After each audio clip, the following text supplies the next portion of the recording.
Group D features France, odds on to win, -250. Denmark +275. Australia's 14-1. Tunisia, 16-1. Seems pretty straightforward.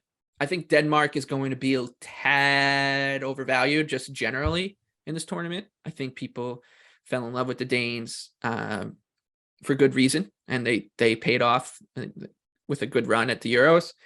Just I think that's going to be on a more of a game-to-game basis. They're 28-1 to win the whole thing. I think that's a little short. BJ, you talked about France being a little vulnerable. So I wonder if the play here is, do you just go with a Denmark to win the group bet, or do you just, or a straight forecast where you can put Denmark first and like an exacta box, Denmark to finish first, France to finish second? Because I mean, it's hard to imagine Australia, who will be, well organized and play hard and all those Australian stereotypes. But it's hard to see Australia or Tunisia giving too much of an issue to these two teams. So Yeah. Another pass for me. Yeah. Well, I mean, France, Denmark, and Australia are all too familiar with each other, right? Because they were in the same group at the 2018 World Cup.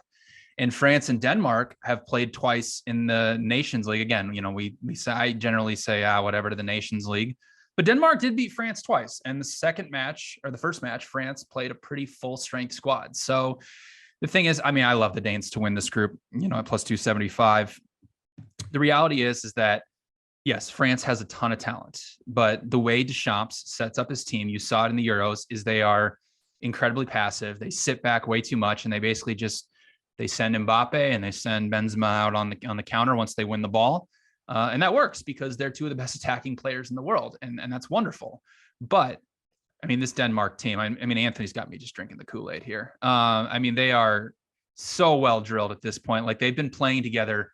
And this is something that we're going to talk about that really matters in this tournament, is that they have been playing together. This core has been playing together for so long, and they know exactly what they want to do tactically. They're an outstanding pressing team. They led the Euros with 56 high turnovers, like pass per defensive action of 12.9. That was fifth best in the tournament. And obviously, the circumstances that happened with Denmark at the Euros is, we're all too familiar with it. Obviously, they were overcome those things. But Christian Eriksen obviously is back, and he is very, very key for this team in terms of progressing. And this team is really, really good defensively. Like, throughout World Cup qualifying in the Euros, they only allowed 0.88 expected goals per 90 minutes. Only England and Spain was better throughout all of that in Europe. They have an experienced goalkeeper in Kasper Schmeichel. Whoever they decide to go with a center back pairing, Anders Christensen's been a little bit injured, or Joachim Andersen or Simon Kjær, all really experienced, great defenders. They have outstanding fullbacks, and Mele, who's playing for Atalanta, and Christensen, who's having an outstanding season at Leeds, who can get forward and punish teams down the wings. And then, I mean, in the midfield, like, in terms of teams from that, step below all of the favorites, I don't think you're going to find a better midfield, maybe Croatia, but in this tournament than Denmark, with Eriksen, Højbjerg, and Thomas Delaney, who have also been playing together forever and are very well drilled. The only argument you can make against Denmark, I think, is their attack leaves a little bit to be desired, right? I mean, Kasper Dolberg has been in great form for Sevilla. Mikkel Damsgaard has made a move to Brentford, but hasn't really played that much. And, Skav Olsen is playing in the Danish Super League. But, I mean, again, they're very familiar with France. They know how to beat them. You could obviously say, all right, well, you can just take Denmark on the money line at +320 against France. But, at +275, you're also leaving in some type of scenarios where France potentially drops points against Australia or Tunisia, who are two well-drilled sides who are going to sit in low blocks, and, France might not be able to break them down. France is obviously dealing with some injuries. Paul Pogba and N'Golo Kante are out, but I think that's honestly a benefit for them, because I think Camavinga and Tchouameni are just better at this point, and they're better for France.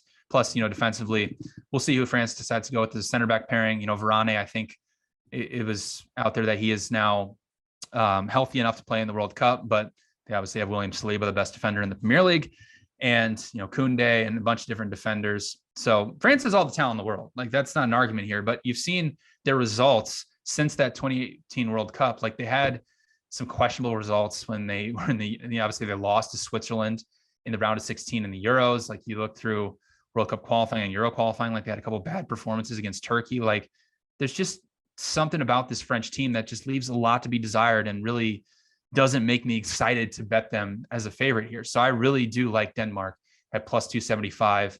I'm drinking the Kool-Aid. This is a team that's been playing together forever, well drilled. I love the Danes. BJ forgot to mention the curse. Right. I forgot. 2006, Italy won the World Cup. They finished last in the group in 2010. 2010, Spain won the World Cup. They finished third in the group in 2014 and failed to qualify. In 2014, Germany won the World Cup. They failed to qualify in 2018. And it makes a lot of sense, right? Teams go in cycles. I think this France team is a little bit less vulnerable to that because those Spain and Germany teams were so much the peak end of a golden generation for those clubs. You know, you think of the Iniestas, the David Villas, and to a lesser extent, like the Xavis of the world. And then you get into 2014 with Germany, with Schweinsteiger, and being at the end of kind of that run with Miroslav Klose as well. And then they had all the defensive issues that came with that, Boateng kind of becoming washed. But this is a little bit less of a worry because France just has insane depth. I mean, you're like, okay, go back and look at who started in the World Cup for that French team. You're like, oh, shoot, Conte's out, Pogba's out, Matuidi's washed. You're like, oh, that's a problem. And then you look at the defense, Kimpembe, Umtiti. You're like, oh, shit, like France is cooked. But then you're like, you look at their team and you're like, oh, they have Aurelien Tchouameni. Oh, okay, they'll be okay. Like, that's the reality of this French team having so much depth. But I agree with BJ. I was selling France at the Euros. I thought they were the favorites, and I was never really buying that. I just think they were too vulnerable to variance, the way they play. And it's similar to England. You know, you're setting your team up with almost no tactics, Deschamps. You know, who's better out of possession, France or Denmark? Denmark by 100 miles. They press better. They work, they take away space better. They do more to win the ball back. Now, the biggest concern with Denmark to win the group, I'm still taking a shot at plus 275. The scary thing here is that, okay, what if France and Denmark just kind of draw, which is very possible? Who do I trust to win by more against these bad teams? Well, let's not pretend that I love Jonas Wind, Skov, and Damsgaard, and don't forget Martin Braithwaite. That's right. But like Mbappe and Benzema could just like dominate Australia, who looks pretty washed. So that is the concern, but I'm still taking Denmark plus 275. BJ mentioned it. They were actually the first team in Europe to qualify for the World Cup. They won their first 8 matches. The goal difference in those matches, 27-0. This is an awesome team. They were good with or without Eriksen. You throw him in the mix, makes him a little better on set pieces, maybe gives him a little more attack. Mela is providing a ton of the crossing width, and they have some guys who are good in the air. Dolberg, good on set pieces. So they have some pieces. I just worry that they run out of firepower at a certain point. But again, Højbjerg, Delaney, Eriksen, Damsgaard, like they have so many good passers. And there's a lot to like about this Denmark team once again. And you know, there's not a world where like they win this group and then they get a pretty favorable draw against Mexico or Poland in the next round. They could get through. And I think they're very live if they get second and draw Argentina. I think the way I'd play Denmark is you mentioned like group winner parlays. If you're looking for like a price to put in there, like to if it's like a group winner round robin, you want a price in there or two to kind of increase your payout. They would be one of them. And we'll talk about the other ones, of course, in part 2. Do we think there's any chance of either of these other two teams getting through?